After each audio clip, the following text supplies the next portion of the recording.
Okay, hi guys. Today is our lab 3, and let me just briefly introduce the apparatus we're going to use today. From here, we can see this is our reservoir. Okay, so we're going to use this pump as our main pump to draw the water from the bottom all the way up through this red pipeline to the overhead tank. Okay, I don't know if you guys can see it. So this is our overhead tank. So once the tank is full, okay, once the overhead tank is full, we're able to maintain a constant head throughout our pipe system. So the water will are coming from this pipe all the way to the pipe system. Okay, so as you can see in here, we have 4 valves in here. So these valves are we're going to use these valves to control the water. Okay, if we shut the valve in here, so the water will just stay in the overhead tank and this pipe. Okay, so right now it's fully open. The 4 valves are fully open, so the water can come in from the overhead tank freely. Okay, all the way to the end of the pipe. So at the end of these 4 pipes, we also have 4 valves. So we're going to use these valves to control the discharge in the pipe, to control the velocity in the pipe. Okay, so right now you can see it, the pipe is probably half full. Okay, so as you can see, the water elevation is around here, so basically half full, both for the orifice and venturi. So in lab 3, we only used the 2 pipes, the 2 pipes from the top 2 pipes. Okay, the 2 pipes on the bottom is for lab 4, but the procedure is pretty much the same. Okay, so once we open the main pump in here, so all these pipes are filled with water. So at the beginning, those valves are shut. Okay, we shut all these pipes, so all the pipes are filled with water. That's what we want at the beginning. Okay, let me go to the other side.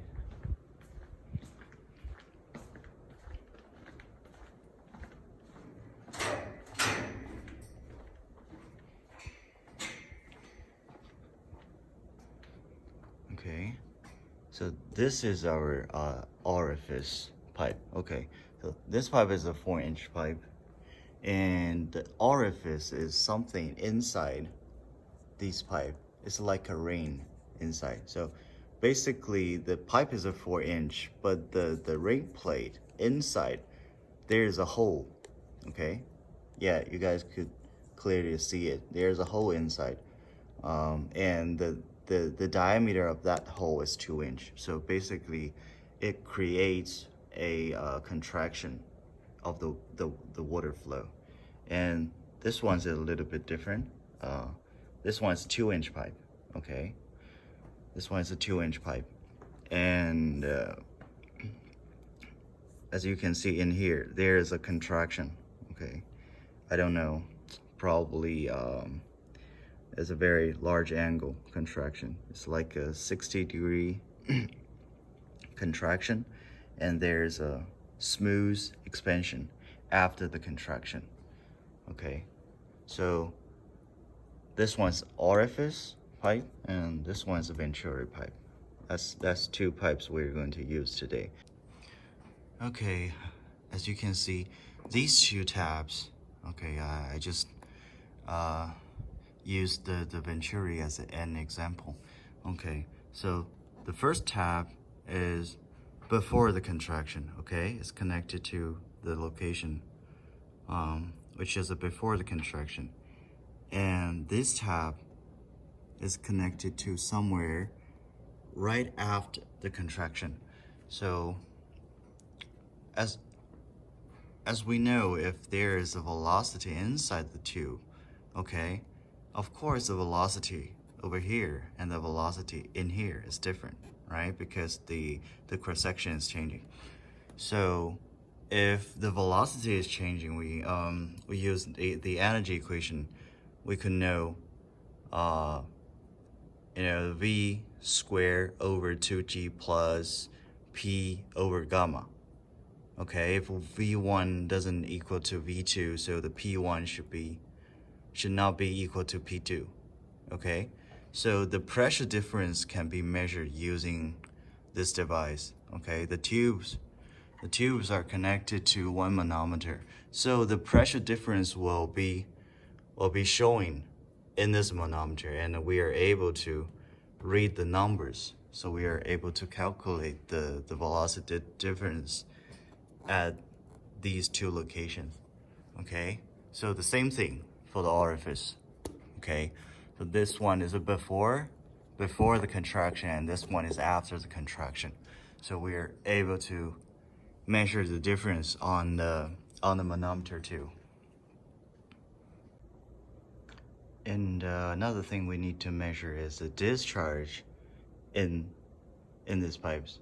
Okay, so if we want to measure the discharge in a particular pipe, basically what we need to do is, if we want to measure the velocity of the discharge in pipe 1, okay, we just open the first valve and close all these 3 valves. So the flow will coming through this pipe all the way up in here and coming out from here. Okay, from this elbow pipe. This is a movable, okay, elbow pipe. So what we need to do is we adjust the valve for the first pipe. Okay, it could be fully open or half open or quarter open, whatever opening you want to have. Okay, so with the different valve opening, the discharge in the pipe is different too, and the pressure difference in here is different too. Okay, and also we have the different discharge. Okay, what we're gonna do is we need one person to have a stopwatch.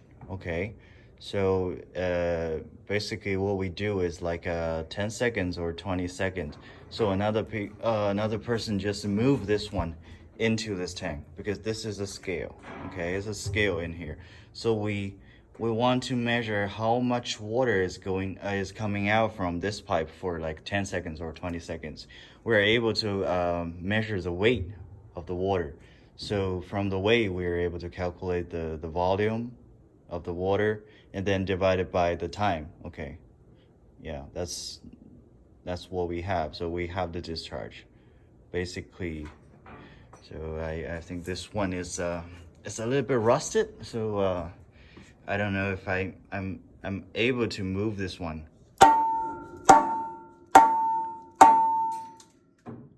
Yeah, you guys could hear some rust coming out from this pipe.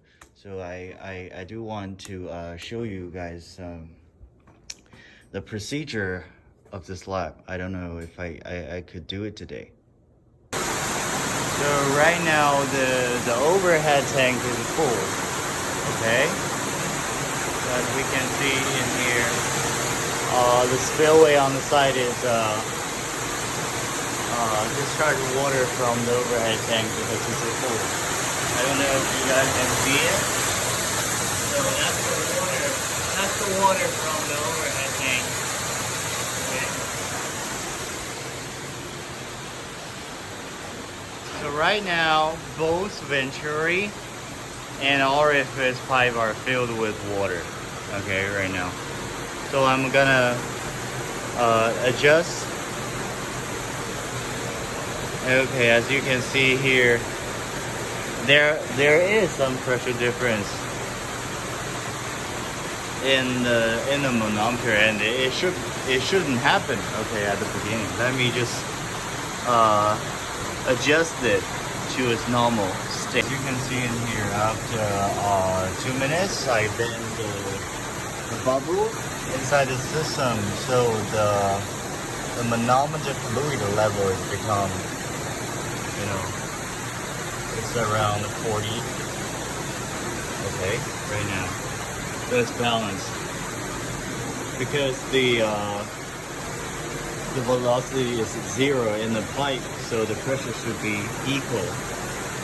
I mean, on both sides of the path in here. Okay. Okay, we have already confirmed the tubes are connected with this venturi pipe. Okay. So right now, what we're gonna do is we open the valve on the venturi pipe. Let's see what will happen. Okay, we just open it. Okay, you will see some difference. And you will see the water coming out from there.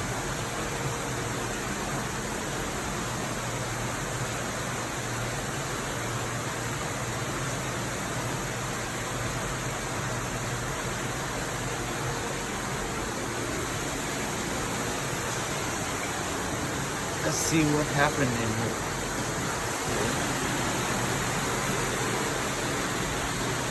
Okay. Let me open the valve a little bit more to see if there is any change.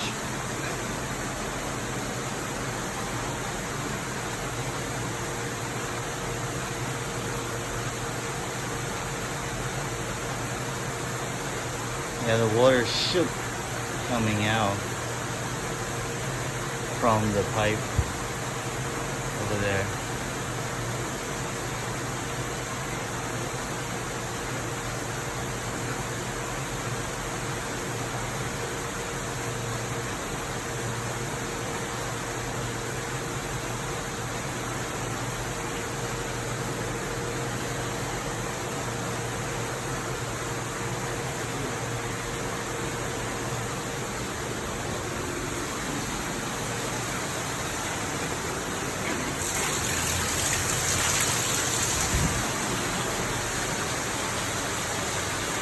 As you can see, the manometer reading is changing. Okay, and the water is coming out from here. I'm going to close it a little bit. I think I probably opened it too much. Let me go back to see the pressure difference. Okay, you can see at the beginning the pressure difference is dramatic, and after I close the valve, and then the pressure difference is going to become less. So basically what we need to do is we adjust the opening of the valve over there, probably 3 or 4 times with different opening, so we can measure the pressure difference 3 and 4 times also, and also the discharge. So what we're gonna do is I have a stopwatch. Okay, I have a stopwatch. Like the discharge is really small, like this one. Probably we need 40 seconds or even a minute to check how much the discharge is. Like what we do is we just push the air bowl, so let the water go inside the tank. Okay, so the water is inside the tank. Okay, so we just wait 40 seconds or a minute, and use the scale to measure the weight of the water in this tank. Okay, so if we want to stop adding the water into the tank, we just push it away. Okay, because this elbow is a little bit rusted, so I probably cannot show you a good example. I'm sorry. Okay, that's the basic procedure we need to follow in this experiment. Okay.